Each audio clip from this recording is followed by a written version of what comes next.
اختیار کیا جاتا ہے، مدارس کو وہ ایسا پروڈکٹ دیا جاتا ہے چھانٹ چھانٹ کر، بڑے چونٹن چھانٹ کر، یا تو گران مال، یا تو فلنی مال، یا تو پکنک صدوق مال، اسلاموں میں گوڑن کے سوارس ایم سی کم چونٹ پیٹ اصل اتی اصل یعنی قومتی ہے۔ اسی طرح امت کے حال ہے، آج مدارس کو دوسری نگاہوں سے دیکھا جاتا ہے، جو بچے سسٹم کے فیلئر ہوتے ہیں ان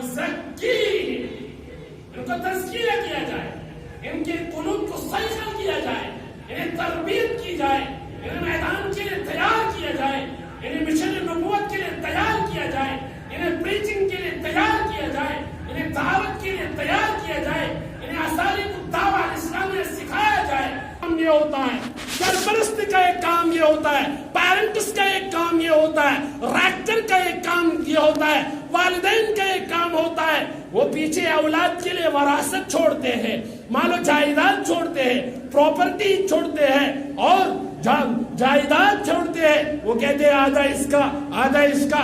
انبیاء کی جو وراثت ہے وہ دینار و درہم نہیں ہے، وہ پراپرٹی نہیں ہے، وہاں لینڈ نہیں ہے، وہاں زمین نہیں ہے، وہاں جائیداد نہیں ہے، وہاں ایسا کچھ نہیں ہے، بل یورث العلم۔ انبیاء کی جو وراثت ہوتی ہے وہ علم ہے، اسی علم کے وارث علماء بنے۔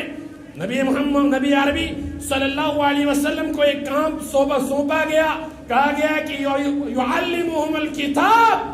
تیسرا کام یہ ہوگا جو پرٹیکولر کتاب ہوگی، الکتاب، میری طرف توجہ رکھنا، جو پرٹیکولر اور مخصوص کتاب ہوگی، الکتاب means the holy book، الکتاب المنزل علی الرسول، الکتاب المنزل علی محمد النبی صلی اللہ علیہ وسلم، الکتاب المنزل علی خاتم الرسول صلی اللہ علیہ وسلم۔ یہ وہی کتاب ہے جو محمد عربی صلی اللہ علیہ وسلم کے اوپر نازل کی گئی۔ اسی کتاب کو کہا گیا کہ تیسرا کام، لاڈ نبی صلی اللہ علیہ وسلم کا تیسرا کام وَيُعَلِّمُهُمُ الْكِتَابِ، وَيُعَلِّمُهُمُ الْكِتَابِ۔ آج بڑی بات یہ ہے، جو بیچارہ ناظرہ پڑھاتا ہے وہ کہتا ہے میں کوئی بڑا کام نہیں کرتا ہوں، جو قرآن پاک کی قواعد سکھاتا ہے، جو اصول تجوید پڑھاتا ہے، جو نورانی قاعدہ پڑھاتا ہے، وہ کہتا ہے میں کوئی بڑا کام نہیں کرتا ہوں، اور جو تفسیر پڑھاتا ہے وہ کہتا ہے کہ احساس کوہتری اور احساس کمتری کے شکار ہوئے۔ یہ کار نبوت ہے، فرمایا کہ نبوت کا کام ہے، فرمایا کہ یتلو علیہم، پہلا کام یہ ہے کہ قرآن پڑھ پڑھ کر سنانا، جیسے حافظ صاحب، جیسے قرہ حضرات بچے کو پڑھ پڑھ کر سناتے ہیں، یہ ہا ہے، یہ ہا ہے، یہ تو ہے، یہ تا ہے، یہ ظا ہے، اور اس طرح یہ ضاد ہے، اس طرح ویل پروننسیشن کے ساتھ، اچھے تلفظ کے ساتھ آج کل علماء، حفاظ اور قرہ سکھاتے ہیں۔ یہ نبوت کا کام ہے۔ اور فرمایا گیا وہ یعلمہم الکتاب والحکمہ، اس کے ساتھ ساتھ وزڈم۔ اسی لیے عربی کا ایک محاورہ ہے، الحکمت ضالۃ المؤمن۔ It's a particular proverb, a particular term which we are using in Arabic language. الحکمت ضالۃ المؤمن، حیث وجدها فهو احق بها۔ حکمت، وزڈم، دانشمندی، صلاحمندی، نجاحمندی، صلاحیت، ایبلٹی، یہ مومن کی وراثت ہے۔ فرمایا الحکمت ضالۃ المؤمن۔ اس لیے محمد عربی صلی اللہ علیہ وسلم نے ایک موقع پر ارشاد فرمایا، صحابہ تشریف فرما تھے، فرمایا المؤمن غر کریم وخب لعین۔ اس حدیث میں سلامت لا یلدغ المؤمن من جہر مرتین۔ فرمایا مومن ہوشیار ہونا چاہے، آکو چالا، بیاکو ہوشیار، بیاکو دھوکہ باز، بیاکو ٹپل باز نہیں، یہ بڑا ہوشیار ہونا چاہے۔ محمد عربی صلی اللہ علیہ وسلم نے فرمایا المؤمن غر کریم، مومن بڑا ہوشیار ہونا چاہے، مومن بڑا ایکٹیو ہونا چاہے، اور مومن بڑا جو ہے ذوالحس ہونا چاہے، اور وہ بڑا ہوشیار ہونا چاہے۔ محمد عربی صلی اللہ علیہ وسلم نے فرمایا، اسی لیے عربی کا محاورہ ہے الحکمت ضالۃ المؤمن، جو وزڈم ہوتا ہے۔ ویسے محمد عربی صلی اللہ علیہ وسلم کو ہنٹ دی گئی قرآن کے ذریعے وَيُعَلِّمُهُمُ الْكِتَابَ وَالْحِكْمَةَ، ایک تو ایک کتاب کی باتیں سکھائیں گے، کتاب اللہ سکھائیں گے، کتاب اللہ کے مسائل سکھائیں گے، کتاب اللہ کے احکامات سکھائیں گے، کتاب اللہ کے دروس سکھائیں گے، کتاب اللہ کے مسائل سنائیں گے امت کے سامنے، صحابہ کے سامنے، دوسری بات مومن کو مومن ہونا چاہے محمد عربی سے ان کا تیسرا کام یہ ہے. چوتھا کام یہ ہے والحکمہ، وزڈم ان کو سکھائے. یہی کام وَيُعَلِّمُهُمُ الْكِتَابَ وَالْحِکْمَةَ فرمایا محمد عربی صلی اللہ علیہ وسلم سے پہلے وَإِن كَانُوا مِن قَبْلُ لَفِي ضَلَالٍ مُبِينٍ، اس سے پہلے نبوت سے پہلے ایک پیریڈ گزر چکا ہے، ایک پیریڈ گزر چکا ہے. نبوت کا سلسلہ منقطع ہو گیا تھا. پڑھنا چاہے مولانا ندوی کی کتاب مفکر اسلام مولانا ابو الحسن علی ندوی رحمہ اللہ کی کتاب پڑھنی چاہے، ان کی کتاب اسلام اینڈ دی ورلڈ، اور ان کی دوسری کتاب ہے کہ الصراع بین الفکرۃ الاسلامیہ والفکر الغربیہ فی الاقطار الاسلامیہ. مولانا ندوی کی کتاب ہے کہ western civilisation Islam and Muslims, یہ کتاب ہے مولانا ندوی کی، پڑھنی چاہے. کہ ہونا یہ تھا کہ محمد عربی صلی اللہ علیہ وسلم کی بعثت سے پہلے نبوت کا سلسلہ منقطع ہو گیا تھا. بہت دیر کے بعد محمد عربی سے ان کی بعثت ہوئی، اور اس دور میں اس پیریڈ میں پورے دنیا میں اندھیرا چھا گیا تھا، ظلم تھا، وحشت تھی، بربریت تھی، اور ہر طرف اگنورنس تھی، ہر طرف انا پرستی تھی، ہر طرف جہالت تھی. اس لیے فرمایا، قرآن نے اشارہ دیا، قرآن نے فرمایا وَإِن كَانُوا مِن قَبْلُ لَفِي ضَلَالٍ مُبِينٍ، حالانکہ یہ عرب کے لوگ بعثت نبی صلی اللہ علیہ وسلم سے پہلے کیا تھے؟ کھلی گمراہی میں تھے. ایک رائٹر نے بھی لکھا ہے، ایک مفکر ہے، اس نے لکھا ہے کہ at the time Arab was the when Prophet sallallahu alaihi wasallam came in this world, Arab became the heroes of nursery of heroes. محمد صلی اللہ علیہ وسلم سے بیست سپدے عرب اسا بنیو ابطالنیز، ہیروانیز، صحابانیز، اک نرسریہ، وہ بڑی بڑی انقلاب پیدا ہوا عرب کی دنیا میں، عالم دنیا میں ایک انقلاب برپا ہوا. اور ایک طرف تو محمد عربی صلی اللہ علیہ وسلم کی بعثت ہوئی، دوسری طرف محمد عربی صلی اللہ علیہ وسلم کو امت کی تعلیم کے لیے، صحابہ کی تعلیم کے لیے، قیامت تک کے آنے والے انسانوں کی تعلیم کے لیے ایک سلیبس دیا گیا، ایک نصاب دیا گیا، ایک مقررات الدراسیہ دیا گیا، ایک کتاب دی گئی. اس کے بارے میں فرمایا گیا تبارک الذی نزل الفرقان علی عبدہ لیکون للعالمین نذیرا. فرمایا یہ وہ کتاب ہے، بابرکت ہے وہ ذات، تبارک الذی نزل الفرقان، اس نے بابرکت اور مقدس ہے وہ ذات، احسان ہے رب کریم کا جس نے الفرقان نازل کیا. الفرقان کا مطلب الذي يفرق بين الحق والباطل، الذي يفرق بين الصحيح والفاسد، الذي يفرق بين الحق والباطل. فرقان اس کتاب کو بولتے ہیں جو حق اور باطل کے درمیان تمیز کرے، جو صحیح اور فاسد کے درمیان تمیز کرے. اس لیے اللہ تبارک و تعالی نے فرمایا کہ تبارک الذی نزل الفرقان علی عبدہ، بابرکت ہے وہ ذات جس نے محمد عربی صلی اللہ علیہ وسلم کے اوپر ایک کتاب جس کا نام فرقان دیا گیا وہ نازل کیا گیا. کس کے نازل کیا گیا؟ اشیاء مولوین اس کتاب بنا. Sorry to say this عفوا ومعذرة اني اقول لكم اشیاء مولوین اس کتاب بنامس اور اس میں کس گامس میں سمکھے میں مولوی صاحب آگ دوپن یہ داس حج اکثر ونن میں حج چھوڑن حج پہ قرآن پتہ کیا ونن اور مولوی صاحب میں حج پہ قرآن اونمت یتھ قرآن سے پھیور کیا دتس آج کل میں 4 ؤری برونٹ حج کورمت یہ قرآن میں کرت میں نو حج پہ اونمت بڑ امید سان مگر پڑھن چھم تگان نہ شری تگان پرناون تم چھ نیٹ کران تم چھ کیس کران تم چھ آئی ایس کران نو ایسپرینٹس کیسے میں آسن ہمیں کیس آفیسرز کی، آئی ایس آفیسرز کی، ڈاکٹرز کی، انجینئرز کی اور ویل ایجوکیٹڈ پرسنز کی ضرورت ہے، مگر اس کے ساتھ اچھا قرآن پڑھنے والے ہو، اچھے قرآن سمجھنے والے ہو، عربی زبان جاننے والے ہو، بیسک مسائل جاننے والے ہو، علماء کے ساتھ محبت کرنے والے ہو، دینداروں کے ساتھ اٹھنے بیٹھنے والے ہو، مدارس کے ساتھ محبت کرنے والے ہو، خانقاہوں کے ساتھ محبت کرنے والے ہو. دین ان کا مشن ہو، اسلام ان کا مشن ہو، اور دینداری ان کا مشن ہو، دینداری ان کا وتیرہ ہو، دینداری ان کا میتھڈ ہو، دینداری ان کا منہج ہو، دینداری ان کا اسلوب ہو، یہ زندگی کا ان کا منہج ہو، طریقہ ہو. آج ہوتا کیا ہے؟ اسی لیے محمد عربی صلی اللہ علیہ وسلم تبارک الذی نزل الفرقان علی عبدہ لیکون للعالمین نذیرا. سوال چیئے قرآن کمن خاطر چاہیے؟ اللہ تبارک و تعالیٰ قرآن اللہ تبارک و تعالیٰ فرماتے ہیں للعالمین.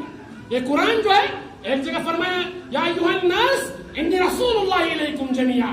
اے لوگو محمد عربی صلی اللہ علیہ وسلم کو فرمایا گیا آپ اعلان کر دیجئے کہ انی رسول اللہ. I am the messenger of Almighty Allah. I am the messenger of Almighty God. I am the messenger of Almighty Lord. میں خدا کا بھیجا ہوا پیغمبر ہوں مگر کس کے لیے؟ انی رسول اللہ الیکم. الیکم الیکا نہیں کہا گیا, الیکما نہیں کہا گیا, الیکم کہا گیا. یہاں سنگولر پروناؤن استعمال نہیں کی گئی, یہاں ڈبل پروناؤن استعمال نہیں کی گئی, یہاں جمع پروناؤن پلورل پروناؤن استعمال کی گئی ہے. یہاں نہیں کہا گیا کہ میں ایک طبقے کے لیے بھیجا گیا ہوں. فرمایا کہ انی رسول اللہ الیکم جمیعا, میں تمام انسانیت کے لیے, میں تمام لوگوں کے لیے, کائنات تک اور قیامت تک کے آنے والے لوگوں کے لیے بھیجا گیا ہوں. محمد عربی آپ بھی عالمی, قرآن بھی عالمی. محمد کا مشن, محمد عربی صلی اللہ علیہ وسلم کا مشن قرآن پڑھانا, قرآن سمجھانا, قرآن کے ذریعے لوگوں کا تزکیہ کرنا, قرآن کے ذریعے لوگوں کے قلوب کا صیقل کرنا, قرآن کے ذریعے لوگوں کو مسائل بتانا, قرآن کے احکامات بتانا اور انہیں حکمت کی باتیں بتانا. ادعو الى سبیل ربک بالحکمہ والموعظۃ الحسنہ. ما معنى الحکمہ؟ یعنی فی ضوء کتاب اللہ, فی ضوء القرآن, یعنی اکارڈنگ ٹو قرآن. آپ قرآن پڑھیے, آپ قوم لوط کے واقعات پڑھیے, قوم سمود کے واقعات پڑھیے, قوم بنی اسرائیل کا حال پڑھیے, قوم نوح کے واقعات پڑھیے. محمد عربی صلی اللہ علیہ وسلم کو فرمایا گیا اس طریقے سے پچھلے انبیاء نے کام کیا, بڑی حکمت کے ساتھ, دانشمندی کے ساتھ, سلامتی کے ساتھ لوگوں کو پڑھ پڑھ کر سمجھایا, سکھایا. اسی طریقے سے محمد عربی کو ایک کام سونپا گیا.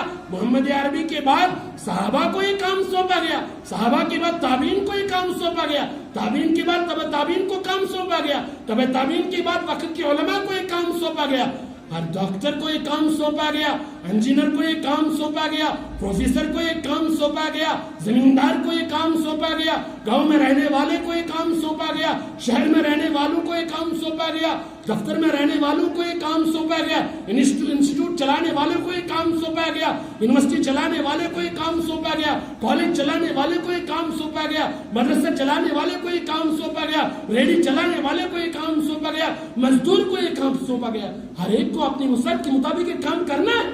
یہی مشن ہے, یہی کار نبوت ہے, یہی دنیا کے لوگوں کا کام ہے, یہی محمد عربی صلی اللہ علیہ وسلم کی امت کا کام ہے. اور اس کے لیے ایک سلیبس دیا گیا, اسے کہا گیا قرآن. جس قرآن کے بارے میں اللہ تبارک و تعالی نے واضح الفاظ میں فرمایا اعوذ باللہ من الشیطان الرجیم یا ایھا الناس قد جاءتکم موعظۃ من ربکم وشفاء لما فی الصدور وہدی ورحمۃ للمؤمنین قل بفضل اللہ وبرحمتہ فبذلك فلیفرحوا هو خیر مما یجمعون. فرمایا گیا ہے لوگوں یا ایھا الناس, الناس کہا گیا ہے, الناس پر جو الف لام آیا ہے اس کو ہم الف لام استغراق کہتے ہیں. فرمایا گیا دھرتی پر رہنے والے لوگوں, چاہے کس شعبے سے, کس ڈپارٹمنٹ سے آپ تعلق رکھتے ہو. فرمایا گیا یا ایھا الناس قد جاءتکم, جاء یجیء مجیئۃ معنی آنا, ٹو کم, آپ کے پاس آیا ہے. کیا آیا ہے؟ موعظۃ. الموعظہ نہیں کہا گیا, فرمایا گیا موعظۃ, دنیا کی عظیم نصیحت, دنیا کا عظیم کام, دنیا کا عظیم بند, دنیا کا عظیم واز. اس کو ہم عربی میں کہتے ہیں تنوین تعظیم, تنوین تفخیم. موعظۃ, ایک بہت بڑی نصیحت آئی ہے. سوال نصیحت کس کی ہے؟ یہ بند کس کا ہے؟ یہ واز کہاں سے آیا ہے؟ یا ایھا الناس قد جاءتکم موعظۃ من ربکم, تمہارے اللہ کی طرف سے نصیحت آئی ہے. تمہارا اللہ تمہیں نصیحت کرتا ہے قرآن کے ذریعے. تمہارا اللہ, تمہارا پالنہار وحدہ لا شریک, صمد اور الصمد, لم یلد اور ولم یولد, اس کی طرف سے نصیحت آئی ہے. وہ تمہیں سمجھا رہا ہے, وہ قرآن کی شکل میں آپ کے سامنے نصیحت آئی ہے. اس میں کوئی شک نہیں، لا ریب فی ولا عوج فی ولا مریت فی، اس میں کوئی ڈاؤٹ نہیں، کوئی عیب نہیں، کوئی اشکال نہیں، کوئی کجی نہیں، کوئی ٹیڑپن نہیں۔ قیامت تک کا آنے والا کوئی انسان اس میں کوئی رائے، نہ تو ٹیکسٹ کے اعتبار سے، نہ تو مسائل کے اعتبار سے، نہ فصاحت اور بلاغت کے اعتبار سے، نہ سینٹیکس کے اعتبار سے، نہ نحو اور صرف کے اعتبار سے، نہ بلاغت کے اعتبار سے، کسی اعتبار سے کوئی کجی نہیں نکال سکتا ہے۔ لہذا یہ نصیحت آپ کے پاس آئی ہے، قد جاءتکم موعظۃ من ربکم۔ ایک تو قرآن میں نصیحت ہے، اللہ نصیحت کرتا ہے، جو چاہتا ہے کہ میں کامیاب ہونا چاہے، مجھے کامیابی ملنی چاہے دنیا میں اور آخرت میں، جو چاہتا ہے کہ میں نصیحت حاصل کروں، اسے چاہے کہ قرآن پڑھے، اسے چاہے کہ قرآن پڑھنے والوں کے ساتھ دل لگائے، اسے چاہے کہ قرآن پڑھنے والوں کے پاس جائے اور انہیں کہے کہ مجھے قرآن سمجھائے، اسے چاہے کہ ربانی علماء کے پاس جائے، اسے چاہے کہ ایکسپرٹ اور ماہرین علماء کے پاس جائے۔ قد جاءتکم موعظۃ من ربکم وشفاء لما فی الصدور۔ واو اس کو ہم کنجکشن بولتے ہیں، عربی میں ہم اس کو حرف العطف کہتے ہیں۔ ایک تو قرآن نصیحت ہے، دوسرا یہ شفاء سراپا نصیحت ہے، اس کے اوپر بھی تنوین آئی ہے، فرمایا سراپا شفا ہے، قرآن میں سراپا شفا ہے، دوا ہے۔ کس کے لیے؟ For a particular disease, for a particular infection, کسی خاص مرض کے لیے نہیں۔ شفاء لما فی الصدور، لما مائے عامہ استعمال کیا گیا، فرمایا whatever diseases you have in your chest, in your body, in your heart، آپ کے دل میں کون سی بیماری ہے؟ کینہ ہے تو علاج کرے گا قرآن، بغض ہے تو علاج کرے گا قرآن، نفرت ہے تو علاج کرے گا قرآن، عداوت ہے تو علاج کرے گا قرآن، کوئی بڑی بیماری ہے تو علاج کرے گا قرآن۔ جو بھی ڈیزیز آپ کی باڈی میں ہے، آپ کے معاشرے میں ہے، آپ کی سوسائٹی میں ہے، آپ کے آس پاس ہے، آپ کی سراؤنڈنگ میں ہے، آپ کے ارد گرد ہے، آپ کے فرینڈ سرکل میں ہے، آپ کے پڑوس میں ہے، جو بھی بیماری ہے اس کا علاج کس میں ہے؟ شفاء لما فی الصدور۔ ایک قرآن نصیحت ہے، یاد رکھو اے لوگوں، اے بزرگوں یاد رکھو، اے جوانوں یاد رکھو، دوبارہ ملاقات ہو یا نہ ہو، دوبارہ ملنا ہو یا نہ ہو، یاد رکھو قرآن سراپا نصیحت ہے، قرآن سراپا شفا ہے۔ بیماریوں کے علاج اگر چاہتے ہو، حسد کا علاج چاہتے ہو، قرآن پڑھو، کینے کا علاج چاہتے ہو، قرآن پڑھو، بڑی بیماریوں کا، چھوٹی بیماریوں کا علاج چاہتے ہو، قرآن پڑھو۔ وَشِفَاءٌ لِمَا فِي الصُّدُورِ، اور کیا ہے قرآن میں؟ وَهُدًى، اور قرآن میں کیا ہے؟ وَهُدًى، سراپا ہدایت۔ کون نہیں چاہتا ہے کہ مجھے ہدایت ملے؟ آج آپ جمعہ کے دن آئے ہیں، آپ علماء کے سامنے بیٹھتے ہو، ہم تو طالب علم ہیں، میں تو I'm being a student standing in front of you، میں تو طالب علم ہوں۔ آپ علماء کے پاس جاتے ہو، مدارس سے جڑتے ہو اور نماز پڑھتے ہو، قرآن پڑھتے ہو، کار خیر کرتے ہو، اس کا مطلب اور اس کا ویژن اور اس کا ٹارگٹ کیا ہوتا ہے؟ اہدنا الصراط المستقیم۔ لہذا قرآن کہتا ہے میں سراپا ہدایت ہوں، جو مجھ سے جڑتا ہے پارس بنتا ہے، جو مجھ سے جڑتا ہے ہدایت اس کے قدم چومتی ہے اور اس کے گلے میں ہدایت لٹک جاتی ہے، وہ کبھی گمراہ نہیں ہوگا۔ وَهُدًى، ایک قرآن ہدایت ہے، اور کیا ہے قرآن؟ وَرَحْمَةٌ لِّلْمُؤْمِنِينَ، اور مومنین کے لیے قرآن سراپا رحمت ہے۔ قرآن کی سراپا رحمت، جو اس سے بھاگے گا زحمت کا شکار ہوگا۔ اس قرآن سے چلے، قرآن اس خلاف پارٹی کے کھڑا، قرآن اس خلاف انگریز تلے، علماء خلاف انگریز تلے، مدارس خلاف انگریز تلے، اور قرآن اس خلاف ٹچ بنائے، وطل بچ کرے، پچھا پہ وطل بچ کچ بنا، پڑھ ہون شاخ دبو کے تن دیوان پتھاون بے ہوتن پاون، یا شیعت امت شیخ میری وجہ واز بوزان امت، شیعت میری وجہ علمان واز پران، شیعت میری وجہ محنت کران، مگر ونچنی ونا ونچی دبان نمائے سوچ پہ کہانی، حالانکہ قرآن جو رحمت للمومنین، سراپا رحمت مومنن قدر۔ محمد عربی صلی اللہ علیہ وسلم سے کہا گیا، فرمایا گیا قل بفضل اللہ وبرحمتہ فبذلک، یا رسول اللہ صلی اللہ علیہ وسلم آپ کہہ دیجئے خدا کا فضل ہے، خدا کے فضل سے، خدا کے احسان سے اور خدا کی رحمت سے، وَرَحْمَتِهِ قُلْ بِفَضْلِ اللَّهِ وَبِرَحْمَتِهِ فَلْيَفْرَحُوا، فَلْيَفْرَحُوا، فَلْيَفْرَح مانے قرآن والے کو چاہے کہ وہ خوش ہو جائے, حافظ کو چاہے کہ خوش ہو جائے, قاری کو چاہے کہ خوش ہو جائے, عالم کو چاہے خوش ہو جائے, مدرسہ چلانے والے کو چاہے خوش ہو جائے, مدرسے کے باورچی کو چاہے خوش ہو جائے, مدرسے میں جھاڑو لگانے والے کو چاہے خوش ہو جائے, مدرسہ میں چندہ دینے والے کو چاہے خوش ہو جائے, قرآن بچوں کو پڑھانے والے کو چاہے خوش ہو جائے. جس والدین نے بچوں کو مدرسے میں چھوڑا اس وجہ سے کہ میں قرآن پڑھاؤں, فَلْيَفْرَحُوا, اسے چاہے کہ خوش ہو جائے, جشن منائے. فَلْيَفْرَحُوا هُوَ خَيْرٌ, قرآن سراپا خیر ہے. مِمَّا يَجْمَعُونَ, یہ دینی اعتبار سے ہے, ٹائم سب دو, یہ دینی اعتبار سے.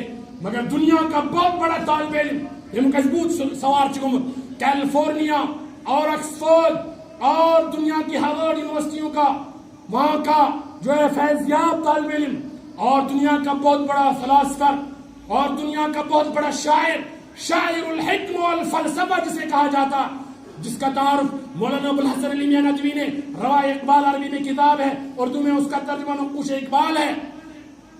علامہ اقبال جب ان یونیورسٹیوں سے باہر واپس ہو کر آئے, اپنے وطن آئے, اور لوگوں نے کہا ہم علامہ اقبال کے یہاں جائیں گے, یہ فلسفی کا اسٹوڈنٹ ہے, فلسفی ہے, شاعر ہے, اور بڑا ماہر ہے, ایکسپرٹ ہے, ہم جائیں گے اقبال کی لائبریری دیکھیں گے. علامہ اقبال جو ہے گھر لائبریری چھس کیا بھائی, فلسفی ہے, شاعر ہے, اتنا بڑا ایجوکیٹڈ پرسن ہے, انٹلیکچوئل پرسن ہے, we are going to see, ہم دیکھیں گے, we are going to see what type of library he has, اس کے گھر میں کیسی لائبریری ہے. یہ لوگ گئے نا, وہاں دیکھا انہوں نے علامہ اقبال کی لائبریری میں صرف قرآن موجود تھا, باقی تمام کتابیں باہر نکالی ہوئی تھی. ان کا ایک خاص شاگرد جس کا نام تھا سید نذیر نیازی, اقبالیت کا بڑا ماہر, جامعہ ملیہ کا پروفیسر رہ چکے ہیں, اقبالیت کے بڑے ماہر ہیں.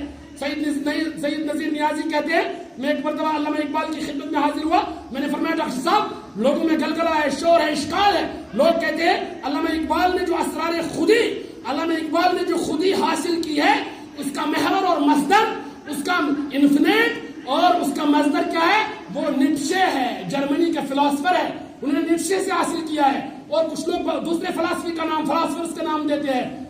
مگر آپ بتائیے اقبال, آپ بتائیے سر, اسرار خودی کا مصدر کیا ہے, آپ نے اسرار خودی کہاں سے حاصل کی ہے؟ علامہ اقبال, سید نذیر نیازی کہتے ہیں مجھے علامہ اقبال نے کہا کل آنا, اسی وقت میں آپ کو ڈکٹیٹ کراؤں گا, تمہارا ابھی ڈکٹیٹ ہی ہو, میں کل آپ کو املا کراؤں گا, کل آنا. سید نذیر نیازی کہتے ہیں باہر لوگوں کو, اے لوگوں مجھے اتنی بڑی خوشی اور مجھے اتنی بڑی فرحت ہے, شادمانی ہے, میں کل علامہ اقبال کے سامنے طالب علم بن کر جاؤں گا, کل میں ڈکٹیٹ کروں گا, کل میں املا کروں گا. لوگوں آرام سے بیٹھو, بس 2-3 منٹ میں اپنا موضوع ختم کروں گا. فرمایا علامہ اقبال, میں علامہ اقبال کا کل اسرار خودی معلوم کروں گا کہ اسرار خودی کا محور کیا ہے, مصدر کیا ہے, کہاں سے انہوں نے خودی حاصل کی ہے. سید نذیر نیازی کہتے ہیں کہ تو گوشت جب میں دوسرے دن گیا علامہ اقبال کے پاس, علامہ اقبال نے کہا سید نذیر نیازی Peace.